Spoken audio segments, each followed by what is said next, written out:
Friends मेरा baby 4th month में enter कर चुका है और अब मेरी हालत बहुत ही ज़्यादा बिगड़ गई है क्योंकि अब नहलाने के बाद ये सोता नहीं है फ्रेंड्स। हाँ, पहले कैसा था कि 1 से 3 महीने के अंदर जब नहलाते थे उसको मालिश वालिश करके नहलाते थे तो फिर ऐसे उसको रैप कर देते थे पूरा स्वेडल करके, तो फिर 2-3 घंटे वो आराम से सो जाता है। बट अब देखिए, अभी इसको नहला के पूरा स्वेडल किया है बट ये सोने का कुछ नामो निशान भी नहीं उसके चेहरे पे, आप देख सकते हो। तो ये हालत बहुत बिगड़ जाती है जब बच्चा 4th मंथ में एंटर करता है।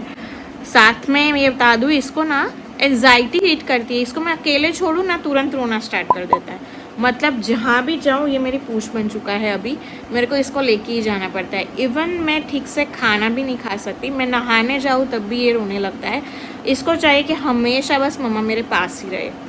अब बताओ मैं क्या करूँ। और तो और इसको लोरी भी किसी और से नहीं सुननी है भाई, आवाज़ भी पहचान जाता है, लोरी भी इसको मेरे से ही सुननी है। तो ये पता नहीं कौन सी चीज़ 4th मंथ में कौन सा ऐसा हो जाता है कुछ, तो पूरा जो बेबी है वो मम्मा के ऊपर ही डिपेंड हो जाता है। वो पहचानने लगता है कि she is my mother and वो बस पूरे दिन उसको मम्मा ही चाहिए। तो अभी मेरी ये सिचुएशन है। क्या आपका बेबी भी ऐसा करता है 4th मंथ में? तो आप मुझे ज़रूर से बताना कमेंट बॉक्स में। और ये जो है वो डिफ़िकल्ट पीरियड होने वाला है मेरे लिए। मैं आपको स्टेप बाय स्टेप बताती रहूँगी कि वो कैसे रिएक्ट करता है, क्या करता है। बट अभी की ये सिचुएशन है, आप देख लो। मतलब उसको नहलाने में सब करने में पहले तो मैंने मालिश वाली बनवाई थी, तो वो आती थी 1 से 3 महीने। मैंने सोचा अब थोड़ा बड़ा हो गया तो खुद से कर लूँगी, थोड़ा पैसे भी ज़्यादा लगते हैं 150 रुपीज़ पर डे, तो उससे अच्छा है मैंने बोला कि चलो अब मुझे खुद से आ गया है तो मैं थोड़ा कर लेती हूँ। But what, it is really struggle a lot.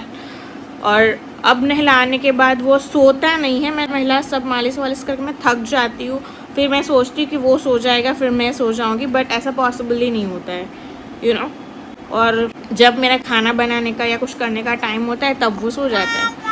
तो बाकी के जो फ्री टाइम है उसमें मेरे को नींद भी नहीं मिलती है।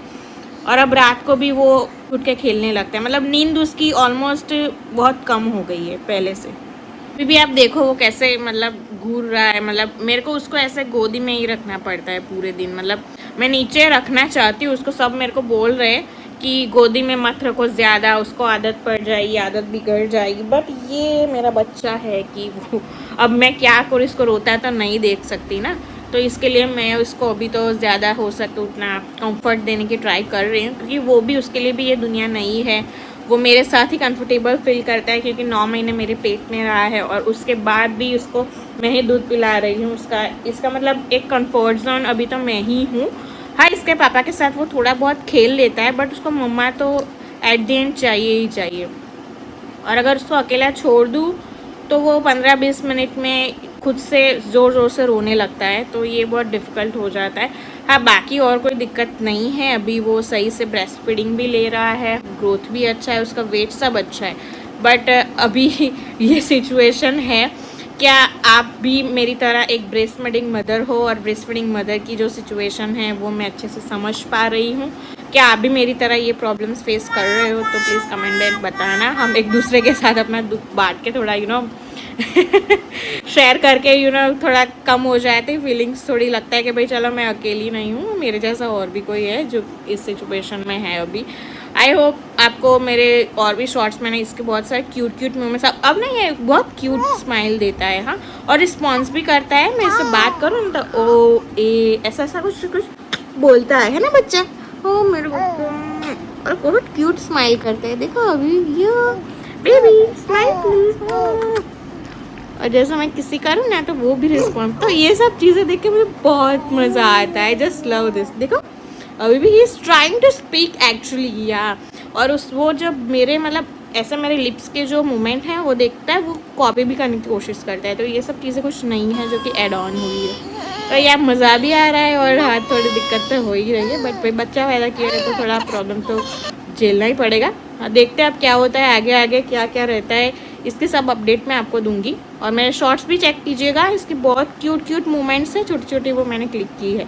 Okay bye, thank you and please subscribe कीजिएगा मेरे चैनल को ताकि और भी वीडियो मैं बना सकूँ, मुझे इंस्पिरेशन मिले, क्योंकि आप है तभी हम आगे बढ़ पाएंगे राइट इस जर्नी में। क्योंकि ये जर्नी तो डिफ़िकल्ट है भाई, बट आई एम ट्राइंग। मैं वीडियोस वगैरह इसलिए बना रही हूँ ताकि मुझे मोटिवेशन मिले, हर वक्त मैं कुछ क्रिएटिव कर पाऊँ वीडियोस बनाने के लिए भी, और बच्चे को एंटरटेन भी कर पाऊँ, और इसके लिए फ्यूचर के लिए मेमोरीज, स्पेशली मेमोरीज क्रिएट कर पाऊँ, है ना बच्चा? ओके माय बेटू, बाय बाय, टेक केयर।